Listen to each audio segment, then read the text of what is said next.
I bet you're wondering why I have this stack of books on the table. Well, let me tell you. So about 18 months ago, we actually started a book club here internally at Vestia. This is sourced from team members. Sometimes it's recommendations from clients or from other friends that we have throughout the financial industry. But we choose a book that we read as a team, and then we get together and we talk about the book. We talk about our key takeaways. And then my favorite part is we talk about some actions that we can actually take from the book to develop ourselves in our personal and professional lives. And I have here on the table 5 of the books that we read this past year that I thought were just really good conversations our team had. I have all my notes from our book club conversations here on the table in front of me. And so I'm going to tell you about these books. I will tell you about some of our key takeaways from the books. And hopefully this gives you a little bit of inspiration if you're someone who is looking to read more as we enter 2026. Welcome to the Doctor's Eyes Only podcast, brought to you by Vestia Personal Wealth Advisors, where we are on a mission to help the highest caliber physicians achieve wealth that matters. Hello, everyone. Welcome to another episode of the Doctor's Eyes Only podcast. I'm your host, Lauren Oshman, and today we are diving into some of the books that Team Vestia read in 2025 in our team book club that we would love for you to consider on your 2026 reading list. So first book that I want to tell you about is called The Obstacle is the Way. This is a book by Ryan Holiday, and I have my notes here. I've never done this kind of podcast conversation before, so I need my notes to reference. Also, our team had a lot of really great takeaways, and I'm kind of summarizing our team conversation here as I talk to you. So The Obstacle is the Way by Ryan Holiday. This was a really great book that kind of gave us a framework for handling challenges, focusing on what you can control to turn obstacles into opportunities. So this book, I think, could be a really great read for some of you who are listening who are maybe facing burnout or thinking about a career transition. You want some tools for handling stress and uncertainty, or anyone who's just looking for some practical mindset shifts to kind of, you're not looking for like that, just overwhelming positivity, but like real things that you can do in your own brain to approach obstacles with a better frame of mind. So some key takeaways that our team had from this book. First, feelings aren't facts. So if you ask good questions to clarify the intent of a situation and usually assume good intent as you enter a situation, you can really reframe factually what's happening to think about challenges as opportunities and potentially change the outcomes of that process. Something else that we dug into a lot that I think is really key, and I've definitely experienced in my own career, is that confidence is not something that you just show up with. It actually has grown through taking action and taking action consistently to really show yourself that you can overcome. It's kind of this idea of do it scared. So you feel trepidatious about something, you do it anyway. And that repeatedly is what builds your confidence. Sounds simple, but it's really helpful to kind of crystallize that in your mind. That preparation can actually reduce fear. So I think this is something that you all experience in your medical training based on how you relate it to me, that that's a lot of the point of your training is you're doing things over and over and over, and you're learning how to be over prepared for the situations that you're going to go into so that you really have the confidence that you need. Another really key takeaway that our team spent a lot of time talking about is that growth is really about resilience versus perfection. And I think I like to call myself a recovering perfectionist. So I realized that trying to be perfect really defeats the purpose of learning and growing. And that was a key takeaway from this book. Failure itself is actually not a problem. It's being afraid to fail and letting that keep you from trying. So this idea that to grow, you really need to be resilient through failure versus aiming for perfection out of the gate was a key takeaway from this book. So one that our team really enjoyed. So once again, that one is The Obstacle is the Way by Ryan Holiday, if that sounds interesting to you. And I'm sure you can get it anywhere you like to buy your books. Okay, so the second book that we read in book club that I would love to tell you about is called Linchpin, and the subheading here is Are You Indispensable? It's by Seth Godin. This one is one I actually read probably 15 years ago, so it is a book that's been around for a while. It was initially recommended to me. Those of you who listen to a lot of episodes of our podcast or watch, if you're watching this on YouTube, know Jackie Denson. She's one of our Vestia partners and one of our financial advisors. She is a big fan of this book. She credits a lot of, she's had a really meteoric rise in her career, and she credits this book for a lot of the way that she was able to execute that and kind of think about that. So this is a great book for anyone who's really looking to level themselves up in a department, in a practice, or if you have maybe younger adult children who are just starting out their careers, I think this could be a great one for them. The idea here is that the most valuable people on a team aren't the rule followers. They're the people that really take initiative to bring creativity, emotional intelligence, and ownership to the work that they're doing. So it really talks about this idea of being indispensable is not about your title, it's about how you create value. So one of the key concepts from this book that our team spent some time talking about is this idea of the lizard brain. So Seth talks about this idea of your lizard brain and that being the biggest blocker to your growth. This is kind of that part of your brain that wants you to kind of just do the norm. It wants you to be safe. It's trying to protect you. And you give it credibility because it sounds like your voice. It's the one saying, just do what you've been told to do. Just do the thing that you know is expected of you. When that appears, you have the ability to say, I'm going to try it this way, to push to the edge of your capability, to push to the edge of your comfort zone, and to really choose to level up by taking a risk. So I guess there's a little bit of theme in the couple books we've talked about already and kind of taking a risk and being comfortable with that. So when you acknowledge that idea of stepping out and really raising your hand to do something new is a skill, then you can learn to make that stronger over time. And it's really that idea of pushing yourself to the edge of your comfort zone, to pushing yourself to the edge of your capability, where you're really going to tap into your creativity and create that value that makes you indispensable to a team. The other idea that we talked about is that art, making art and kind of that creativity can apply in any profession, whether it seems like you might have a creative license or not. And that art really is just bringing humanity to what you do. So again, getting to the edge of your capability, to your comfort zone, to what you've been taught really is art. And you can do that in any arena. So I love thinking about that for the doctors who are watching and listening, thinking about you can do art in the context of medicine, and that's bringing your humanity into it. I think that's a really beautiful idea. So again, anyone who's interested in leadership, innovation, growing a practice, really kind of taking the next step in regaining purpose in their work, I think could find some value in this book. Again, Linchpin by Seth Godin, one that our team really enjoyed. And again, I think you can get it wherever you like to get your books. Okay, so the third book that I have here to highlight today is, I think, the biggest of the 5, but I would argue the most impactful if you're going to pick one of 5 of these to read. And I think I'm a little bit biased when I say this because this directly connects to what we do at Vestia. But this book is called The 5 Types of Wealth by Sahil Bloom. And this book goes through the idea that, or I guess tries to redefine wealth as much more than just financial. So if you read across the top of the cover here, he talks about 5 really dimensions, 5 types of wealth: time, social, mental, physical, and financial. So financial is just one of 5 ways to have a wealthy life. One of the things that I really appreciated about this book is there are so many tools in here, so many exercises that you can use. So this does not really have to be read in one sitting or all at once, I should say. I think you could very easily go through chunk by chunk, focus on one type of wealth, focus on applying some of the tools that he suggests to enhance that type of wealth in your own life, and then move on to the next one. So I think this could be a great exercise if you're someone who's, as I'm reading these 5 categories, you're like, I'm crushing it on the financial, but I could use some leveling up on the physical. Maybe you start with that section. I think this book could be used this way. So we have this concept at Vestia, and for those of you who've been listening for a while, you know this. We have this concept of wealth that matters. We've talked about the idea that money is kind of just a lever that you pull or use and kind of frame in trade-offs to be living the life that you ultimately want to live. That if you only have the money, you've kind of missed the point. You have to also have these other things that support a life well lived and a meaningful life to you.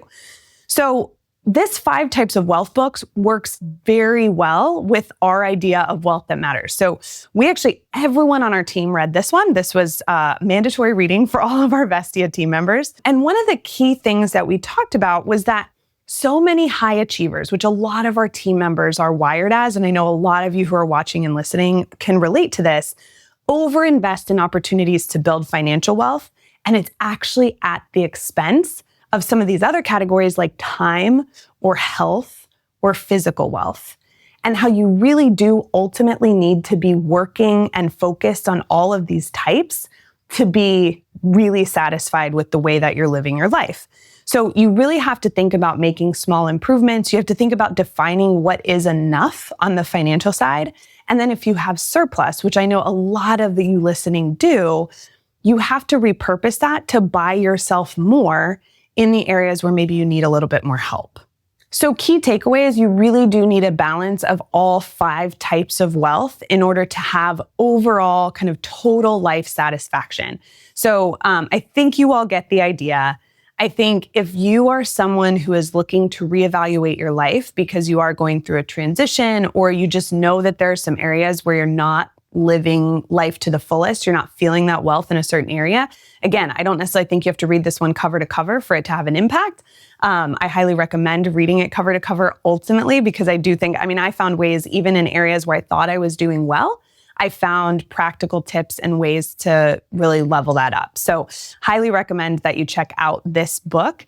The last one we're going to talk about, I also highly recommend. So I guess I can't really pick favorites, but this one was a really impactful one for a lot of our team members. So it's The 5 Types of Wealth by Sahil Bloom. We built our firm around one goal: helping physicians achieve wealth that matters. Time with your family, freedom in your schedule, and confidence in your decisions. Not sure how you're doing today? Head to vestiaadvisors.com/DEO, that's DEO for Doctor's Eyes Only, to take our 3-minute physician wealth checkup and get a snapshot of where you stand today and what to do next. So book number 4 is called Small Acts of Leadership. And it is by G. Sean Hunter. So it has this red cover on it. I know there's tons of leadership books, so it can be hard to go and find the exact one that you're looking for, but it's called Small Acts of Leadership. This one I really liked because I think a lot of times people think about leadership as being like you need to be in a leadership position in order to have any sort of authority to lead. This book makes the case that leadership isn't really about titles. It's about what you do daily, your behaviors, your character, your empathy, your self-awareness, that really creates an impact on others and makes you a leader in whatever realm you exist in. So this idea, again, as we're talking to team members at Vestia, some have explicit leadership titles. They have people who report to them in a supervisory capacity. Others don't. And so challenging all of our team members to think about, how do you show up day to day and how are you a leader? And then outside of work, when you show up for your families, when you show up in community groups you're a part of, how are you using your influence to lead others? This idea of really having an impact on our communities in this small way that can create some ripples, I think is really interesting and really powerful. So we had some keys to our discussion about this book. The first was that leading yourself, like having this self-awareness, being able to lead yourself, is really a prerequisite for effectively being able to lead others. And I think we can all probably think of leaders that we've been exposed to or maybe reported to in the past who skipped over that step, who kind of thought that they knew best. And this idea of being self-aware, of understanding that, you need to work on your own skills when it comes to empathy. You need to work on your own self-awareness before you can really effectively lead others, I think is a great idea and a great reminder for those of us who maybe are in a leadership position. Something we spent a lot of time talking about is that learning goals are actually more powerful than performance goals. So often, and I know this happens in medicine, you get given these performance goals that you have to hit, these performance metrics that you have to hit to unlock bonuses and things like that. The book really encouraged setting learning goals because this idea of continuous improvement can really not just improve yourself, but also improve those around you, and has a path of continually leveling up, which I really like. We talked about, again, the idea of assuming good intent. I talked about this a little bit with the first book, The Obstacle is the Way, but you have a choice when you engage in situations, whether you want to assume the worst or assume the best. And sometimes assuming the best can change how you engage in a situation, which can create a better outcome. Empathy is huge. Practicing empathy can create psychological safety in an organization, which really ultimately builds trust. This is something we talked a lot about in our work with clients. How are we building trust? How are we showing empathy in order to do that? Because that's really the key of a great client financial advisor relationship. But then also, how are we making sure that we're building that trust within the team? And then this idea that character skills actually, you can make an argument, are more important than technical skills. And so really, ultimately it sounds silly to say, but being a good person matters above all else. Just thinking about how you conduct yourself, making a choice to do that well, and expecting that of those around you, leading those around you in those small ways, can really level up an organization, a community group, wherever you find yourself, more than being really strong technically. So I think it's really cool to think about, where is our influence? Where do we show up? How do we show up with the energy that we want? And how do we really lead others, whether that's a formal title or not?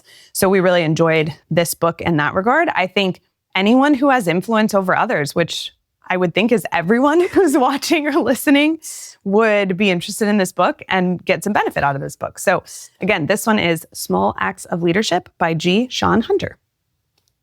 And then the last book, at least I chose to highlight for you here today, our favorites of the ones that we read in 2025, is called The Opposite of Spoiled. It does have a subtitle here, Raising Kids Who Are Grounded, Generous, and Smart About Money by Ron Lieber. This is, again, one that I had read before. So I read this a couple of years ago. A dear friend, someone who I respect a lot, recommended this to me because I had asked him the question. I said, how do I know? This is a funny question to have asked, but we're all wondering. I said, how do I know that I'm raising my kids well?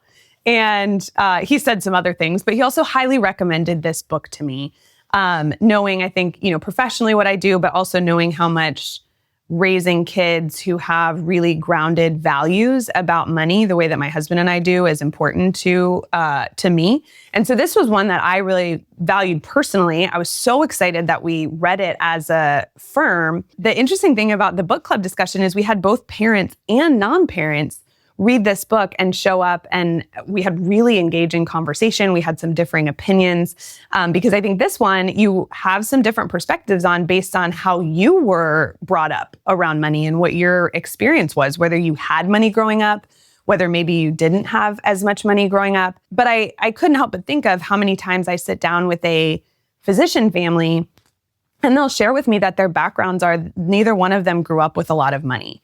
And so one of the things that is top of mind for them is how they're instilling their values in their kids. And I know I feel this way. I don't know if other parents out there feel this way, but you don't really know if you did a good job until you look back.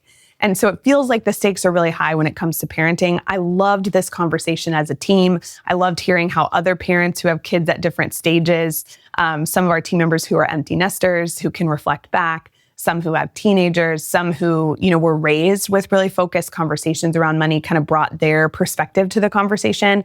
I thought that was really helpful. So the idea here was to be intentional about talking about money with your kids. So this one, rather than run through some of our thoughts and conversations about the book, I thought I would tell you about some of the kind of practical strategies that we liked as we went through the book that maybe some of you could take. And again, you can read the book if this is something, or maybe you and your spouse could read the book together and, kind of talk about being intentional about how you talk to your kids about money. So one of the tips was to have a 3-jar system for spending, saving, and giving, and talking your kids through the fact that they need to divide money that they have between those priorities and just help them kind of build those foundational habits. One of the big takeaways that I had when I first read the book a couple of years ago that I've done with my own kids, they're 4, 6, and 8, 3 little girls, is really involving them in financial decisions, or maybe not ultimately making the decision, but involving them in the discussions. If we're trying to make a decision whether we're going to fly or drive on a trip, and it's technically drivable, but it's not going to be the most fun of drives, the kids always want to fly because flying's more fun. But we actually do the math. We kind of talk through, okay, what would it cost to fly? Family of 5, what would it cost to drive? What else could we do on our trip if we saved the plane ticket money, we drove? Could we then pay for another experience? Just kind of helping them understand that money is finite and there are trade-offs in money conversations. I really appreciated team members talking about, especially with kids who are involved in athletics, who maybe don't have the opportunity to work because their schedules are too crazy as teenagers. And so thinking about how do you give financial resources to a kid whose job really is to play competitive sports when they're in high school. One of our team members, who actually was a Division I golfer in college, she shared that when she was growing up, she and her sister were both in golf tournaments. They were pretty expensive, and that she had to really be committed and dedicated and do her best at every tournament for her parents to be willing to pay for the next one. And so it was very apparent to her that her parents were investing in this, that it wasn't free, and that she had to earn the ability to participate in another tournament, which I thought was good food for thought. We had some good conversation about allowance. Again, people have differing opinions, how they grew up, how to support your kids' entrepreneurial efforts. If they want to start a business, do you provide the materials that they need? Do you make them buy those? Do you become an investor in their business? We had a lot of good conversations just about how different people are doing things, how they're incenting kids when it comes to money. And ultimately, where I really loved that this conversation landed is that values are so personal to every family. There's not a right or a wrong way to do this. It's all about being intentional.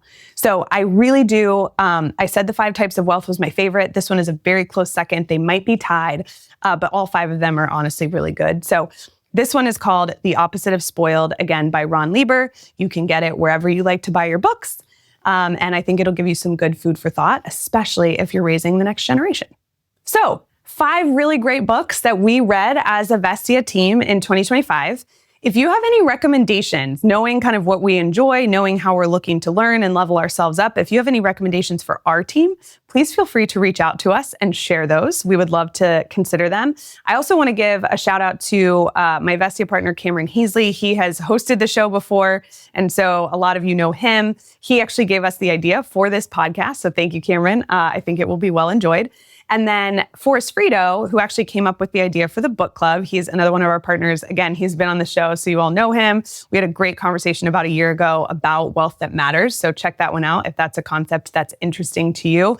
But he actually came up with the idea of the book club. He has spearheaded the choosing of the books, making sure that the meetings get on the calendar, that we're all excited to attend, which is really important to keep something going for almost 2 years now at the firm.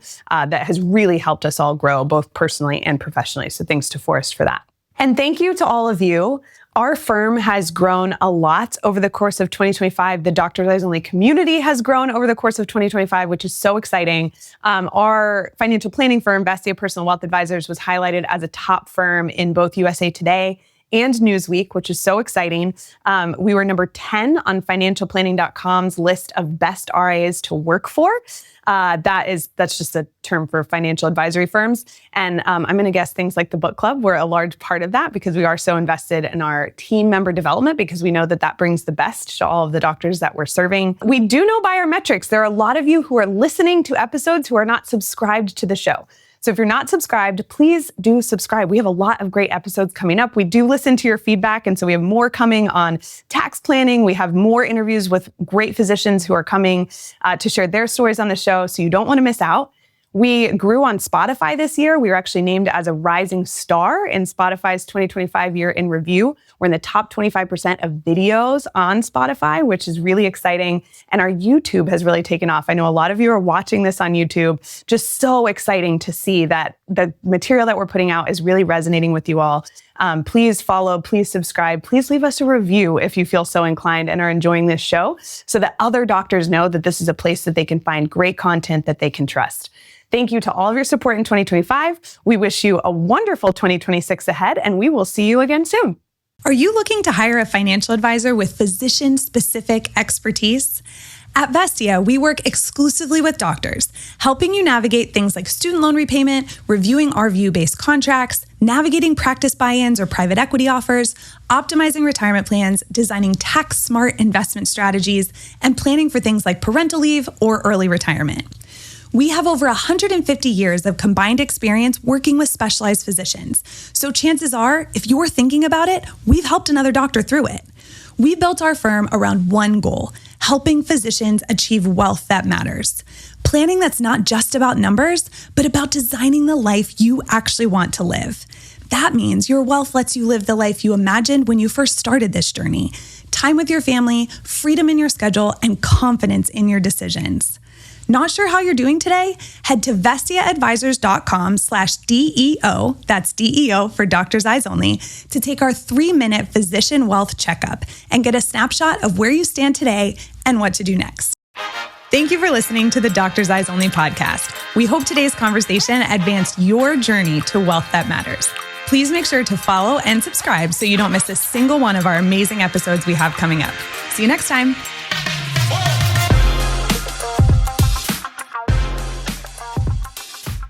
The information covered and posted represents the views and opinions of the guest and does not necessarily represent the views or opinions of Vestia Advisors, LLC. The content has been made available for informational and educational purposes only. It should not be construed as legal or tax advice and is not intended to replace the advice of a qualified attorney or tax advisor. This information is not an offer or a solicitation to buy or sell securities. Investing involves risk, including risk of loss. Before investing, you should consider the investment objectives, risks, charges, and expenses associated with investment products. Investment decisions should be based on an individual's own goals, time horizon, and tolerance for risk. Past performance is no guarantee of future results. Diversification and asset allocation do not ensure a profit or guarantee against loss. Consult your financial professional before making any investments. Investment advisory services offered through Vestia Personal Wealth Advisors, Vestia Retirement Plan Consultants, and Vestia Advisors, LLC. Securities offered through Osdale Financial Partners, Inc., 5187 Utica Ridge Road, Davenport, Iowa, 52807. Member, FINRA, SIPC. Vestia Personal Wealth Advisors, Vestia Retirement Plan Consultants, Vestia Advisors, LLC, and Osdale Financial Partners, Inc. are independently owned and operated.